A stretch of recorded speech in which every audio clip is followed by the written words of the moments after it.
सिकंदर की माँ ओलंपियस। ओलंपियस एपिरोट की राजकुमारी थी। आज अपने शाही महल में बेहद खुश नजर आ रही थी। अन्यथा प्रायः उसका चेहरा गंभीर व गुमसुम सा बना रहता था। राजकुमारी के हृदय पर एक गहरा सदमा तब से बैठा हुआ था जब उसके माता पिता की थोड़े ही अंतराल में मृत्यु हो गई थी। यौवन की भावनाएं, उमंगे व उत्साह तभी से राजकुमारी ओलंपियस जैसे भूल ही चुकी थी। अन्यथा माता पिता के समय में वह किसी चंचल हिरनी की तरह कभी कहीं तो कभी कहीं सैर को निकल जाया करती थी। उसे नदी, झरने, तालाब आदि प्रकृति के मनमोहक दृश्यों को देखना अच्छा लगता था और फिर माता पिता की छत्र छाया में वह स्वयं को सुरक्षित महसूस करती थी। किंतु माता पिता की मृत्यु के बाद उसमें ऐसा परिवर्तन आया जिसे देखकर सभी अचंभित से रह गए थे। कोई भी राजकुमारी ओलंपियस की इस मनोदशा का अनुमान नहीं लगा सकता था। यहाँ तक कि ओलंपियस का भाई अम्बेरस भी नहीं। भाई अम्बेरस ने कई बार राजकुमारी से उसकी इस उदासी का कारण जानना चाहा था, किंतु राजकुमारी ने मन की अज्ञात वेदना को जरा भी प्रकट नहीं किया। अपनी बहन की इस दशा से अम्बेरस भी चिंतित हो उठा था।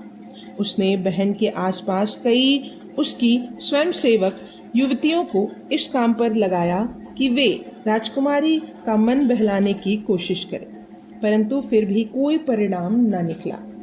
परंतु इसी दौरान राजकुमारी के करीब एक सहेली, जिसे नोवा कहकर पुकारा जाता था, आ गई।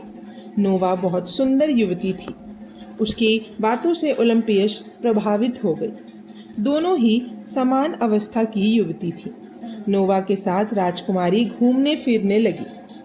राजकुमारी द्वारा प्रकृति के दृश्यों का अवलोकन पहले की तरह शुरू हुआ तो उसकी उदासी में किंचित कमी आना शुरू हो गई थी।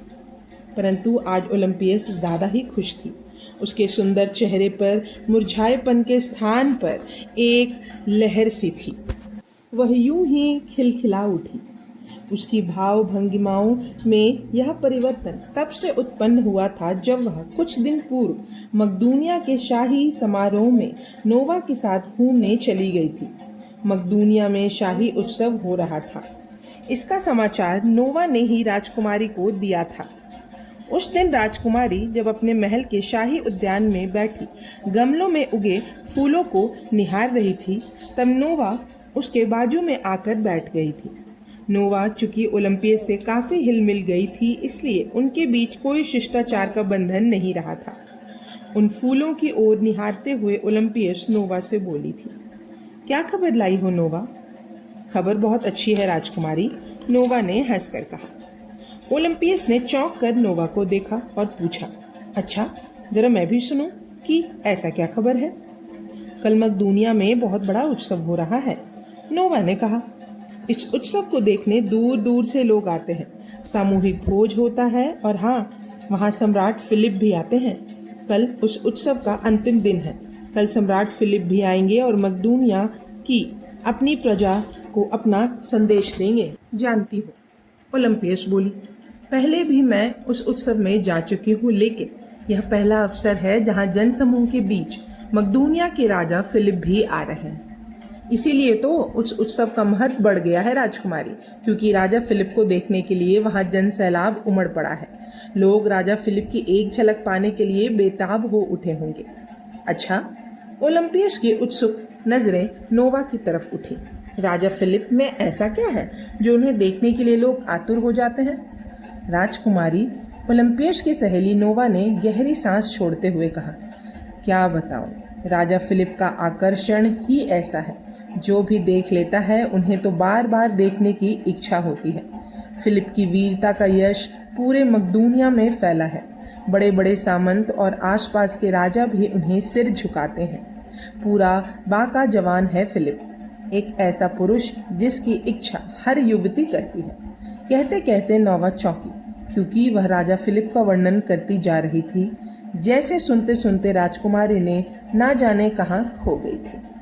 नोवा ने आश्चर्य से देखा। राजकुमारी ओलंपियस की आंखें शून्य में खोई हुई थी। नोवा ने ओलंपियस की आंखों के आगे चुटकी बजाते हुए कहा, कहाँ खो गई मेरी प्यारी राजकुमारी? ओ हाँ, नोवा के कहने पर ओलंपियस हड़बड़ाकर बोली। ओलंपियस की इस हड़बड़ाहट को देखकर नोवा खिलखिलाते हुए बोली, मैं तो आपके सामने राजा फिलिप की चर्चा कर रही थी, किंतु आप हैं कि अपने ख्यालों में ही गुम हो गई। लगता है कि आपने वह सुना ही नहीं जो मैं कह रही थी। नहीं नोवा, ओलंपियस ने नोवा का हाथ अपने हाथ में लेते हुए कहा, दरअसल तूने जब राजा फिलिप के बारे में बताना शुरू किया तो मैं उन्हीं के बारे में सोचते सोचते स्वयं में खो गई थी। अच्छा? नोवा ने आंखें फैलाते हुए कहा, आज राजा फिलिप के ख्यालों में गुम हो गई थी? हाँ, ओलंपियस मुस्कुराए। नोवा ओलंपियस के चेहरे को ध्यान से देखने लगी तो ओलंपियस ने टोकते हुए कहा, मेरे मुंह को ऐसे क्यों देख रही हो? देख रही हूँ कि नोवा शरारत से मुस्कुराई। जब राजा फिलिप के बारे में सुनकर ही आप उनके ख्यालों में खो गई हैं तो उन्हें देखने के बाद आपकी क्या दशा होगी? लगता है हमारी राजकुमारी खाना पीना भी भूल जाएंगी। कहते हुए नोवा पुनः खिलखिला उठी। नोवा के इस शरारत पर ओलंपियस ने उसे मीठी झिड़की देते हुए कहा, चल हट, शरारती कहीं की। गुस्ताखी माफ हो राजकुमारी, नोवा चंचल स्वर में बोली। शरारत तो अब होने वाली है, बताओ किसकी शरारत अब होगी? चल बता, ओलंपियस होठों में दबी मुस्कान लिए बोली। मन की, नोवा ने कहा। मन की? ओलंपियस ने हैरानी से पूछा, किसके मन की? आपके मन की राजकुमारी, नोवा मुस्कुराई। पहेली क्यों बुझा रही हो नोवा? साफ साफ क्यों नहीं बताती कि मेरे मन की क्या शरारत होने वाली है? यदि इस प्रश्न का उत्तर चाहती हैं तो कृपया कल मकदूनिया के उस उत्सव में मैं और आप साथ साथ चलते हैं। वहाँ से आप जब लौटेंगी तो आपके प्रश्न का उत्तर मिल जाएगा। तो कल उस उत्सव में चलोगी ना? ओलंपियस सोच में डूब गई तो नोवा बोली, क्या आप जानना नहीं चाहती? किस सोच में डूब गई? नहीं जाना चाहे तो कोई बात नहीं। नहीं नोवा, ओलंपियस ने कहा, ऐसा कुछ नहीं है नोवा, किंतु ये कि जब मैं छुटपन में उस उत्सव को देखने गई थी तब माता पिता थे और उन्हें मकदूनिया के राज परिवार से निमंत्रण आया करता था।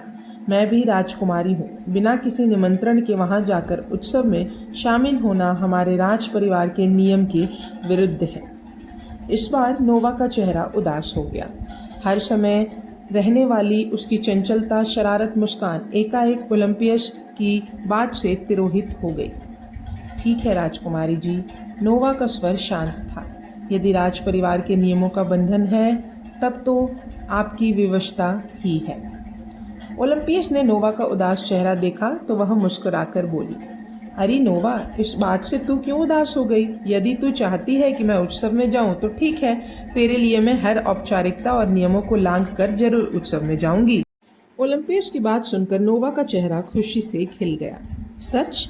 वह प्रसन्न स्वर में बोली। हाँ सच, ओलंपियस ने कहा। मैंने तय किया है कि मैं एक सामान्य नागरिक की हैसियत से वहां जाऊंगी, राजकुमारी की हैसियत से नहीं। कभी कभी सामान्य नागरिक बनने में भी मजा आता है। मैं और तू उसी का आनंद उठाएंगे। ठीक है राजकुमारी, नोवा ने कहा। मैं आपकी शुक्रगुजार हूँ कि आपने मेरा मन भी रखा। तेरा मन रखने के लिए तो मैं कुछ भी कर सकती हूँ नोवा। वैसे एक बात बताऊं? ओलंपियस ने राजघराना अंदाज में कहा। हाँ जरूर बताइए। नोवा में बच्चों जैसी उत्सुकता थी। तूने जिस प्रकार राजा फिलिप के बारे में बताया है ना, सच तो ये है कि उन्हें देखने के मेरे दिल में भी इच्छा जाग उठी है। हाय, नोवा फिर शरारत से बोली, ये पहले क्यों नहीं बताया राजकुमारी? बड़ी छिपी छिपी चीजें हैं आप भी, बड़ी शैतान है तू। ओलंपियस ने उसका कान पकड़ा तो नोवा ने कहा, उई, ये क्या कर रही है राजकुमारी? ओलंपियस ने कान छोड़ा तो दोनों खिलखिला पड़े। यह भाग यहीं समाप्त होता है। अब हम अगले भाग में जानेंगे मकदूनिया का समारोह। तब तक के लिए धन्यवाद।